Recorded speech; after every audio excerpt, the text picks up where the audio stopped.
মধ্যবিত্ত। এক মধ্যবিত্ত পরিবারের ছেলের জীবনী।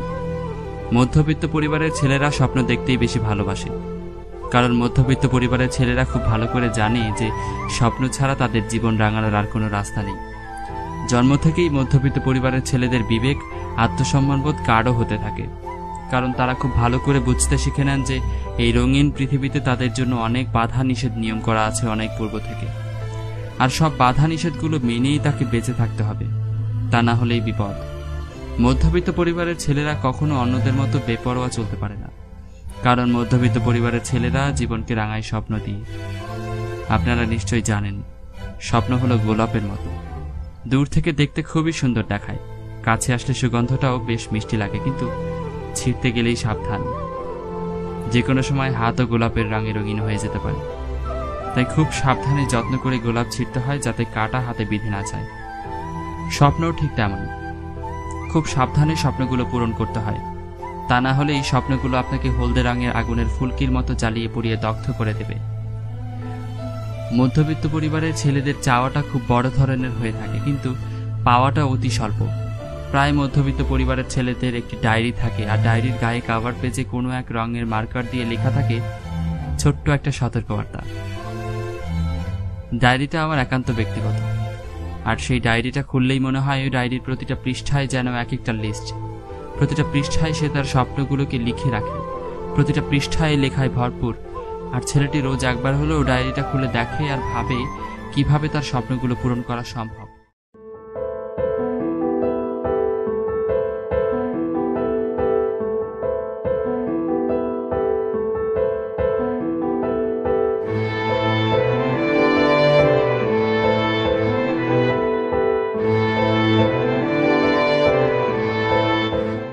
আরে বন্ধু, চল ঘুরতে যাবো আজকে। হ্যাঁ বন্ধু, চল চল।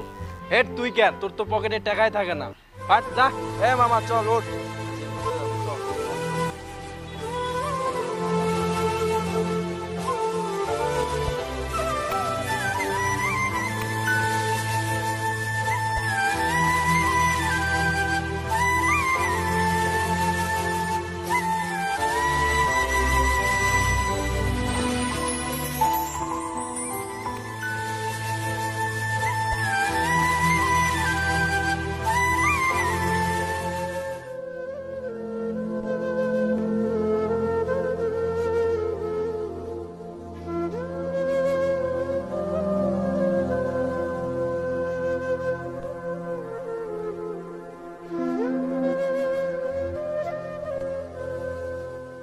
ইস, আমার কাছে যদি টাকা থাকতো আমি ওদের মতো খাইতে পারতাম।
বন্ধু, ভালো আছিস? হ্যাঁ বন্ধু, আলহামদুলিল্লাহ ভালো আছি। তুই ভালো আছিস?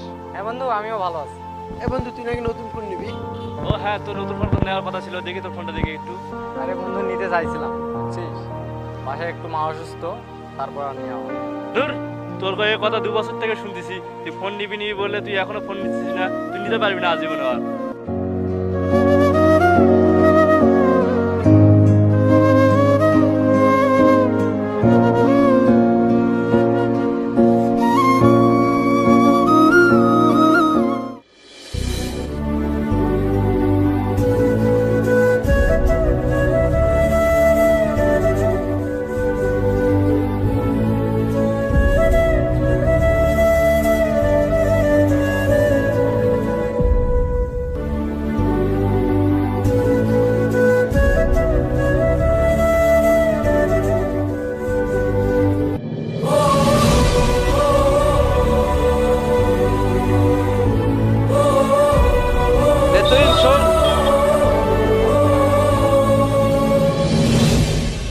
হঠাৎ তুই?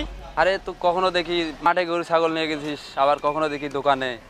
কি করব বল, আমরা মধ্যবিত্ত পরিবারের ছেলে, ইচ্ছার বিরুদ্ধে সবকিছুই করতে হয়। বন্ধু শোন, তোকে একটা চাকরি নিয়ে দেবো। আমার বাবা বিদেশে থাকে, বিদেশে একটা চাকরি নিয়ে দেবো তোকে। তুই যদি চাকরি করতে চাস তাহলে আমার বাবার সঙ্গে যোগাযোগ করে দিতে পারবো। তুই কি চাকরি করবি? হ্যাঁ বন্ধু, আমার একটা খুব চাকরির দরকার। তোর বাবা তো মারা গেছে, তোর বাবার যে জমিটা আছে ওইটা বিক্রি করে 50,000 টাকা দিস আমাকে। ওই টাকা দিয়ে তোকে আমি বিদেশে পাঠাবো।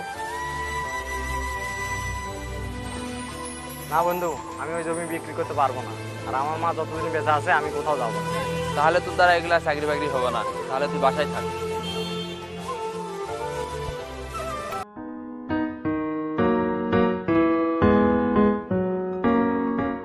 আরে কালকে না রাস্তায় তুহিনের সাথে দেখা হয়েছিল। কোন তুহিনের কথা বলতেছিস? যার টাকা থাকে না, ঘুরতে যায় মনে কর যে টাকা পয়সা নাই, বন্ধু টাকা দে টাকা দে। আরে কালকে আমার বাইকে উঠতে চাইছিল, আমি ওরে নিয়ে নি। টাকা থাকে না আবার বাইকে উঠতে আসে, বুঝছিস?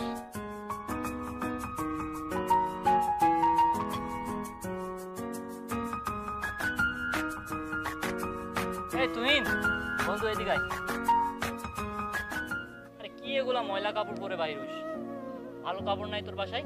আরে বলিস না, আর কালকেও এরকম ময়লা কাপড় পরে আসছিল। আরে এই জন্যই তো কালকে ওরে বাইকে নিয়ে নি। শোন ভাই, তোদের বাবার টাকা আছে, তোরা চাইলে যা ইচ্ছে তাই নিতে পারিস, কিন্তু আমি পারি না। জানিসই তো ছোটবেলায় আমার বাবা মারা গেছে, তারপর মা অসুস্থ। ভাই তোদের বাবার হাজার হাজার টাকা আছে, তোরা চাইলেই ভালো ভালো পোশাক কিনতে পারিস, যা ইচ্ছে তাই কিনতে পারিস, কিন্তু আমি পারি না। জানিসই তো তোরা যে আমার বাবা 2 বছর আগে মারা গেছে। ভাই আমারও ইচ্ছে করে তোদের মতো ভালো ভালো পোশাক পরতে, ভালো ভালো খাবার খাইতে, কিন্তু আমি পারি না ভাই। আমার ফ্যামিলি তোদের ফ্যামিলির মতো না। ভাই যেই বয়সে আমার ঘোরাফেরার কথা, সেই বয়সে আমি সংসারে হাল ধরছি। এর থেকে বড় কষ্টের কি আছে? আজকে তোদের বাবা মারা যাক, কালকে বুঝবি দুনিয়াটা কত কঠিন। ভাই তোরা যদি চাস আমার সাথে মিশিস না, আর যদি বন্ধু মনে করিস তাহলে মিশতে পারিস। এর থেকে আর আমি কিছু করতে পারি না। না রে বন্ধু, আমরা তোর এই বিষয়টা এভাবে জানতাম না, আমাদেরকে মাফ করে দিস। আমাদের সত্যি কথাগুলো বলা ঠিক হয় নাই। আরে না, আমি এগুলো কিছু মনে করি না। ছোটবেলা থেকেই আমি সবার কাছ থেকে শুনে শুনে বড় হয়ে গেছি, এখন এগুলো অভ্যাস হয়ে গেছে। আচ্ছা বন্ধু, আমরা আজ থেকে তোকে আর কোনোদিন এসব বলবো না, আর তোর পাশে থাকার চেষ্টা করবো। আচ্ছা।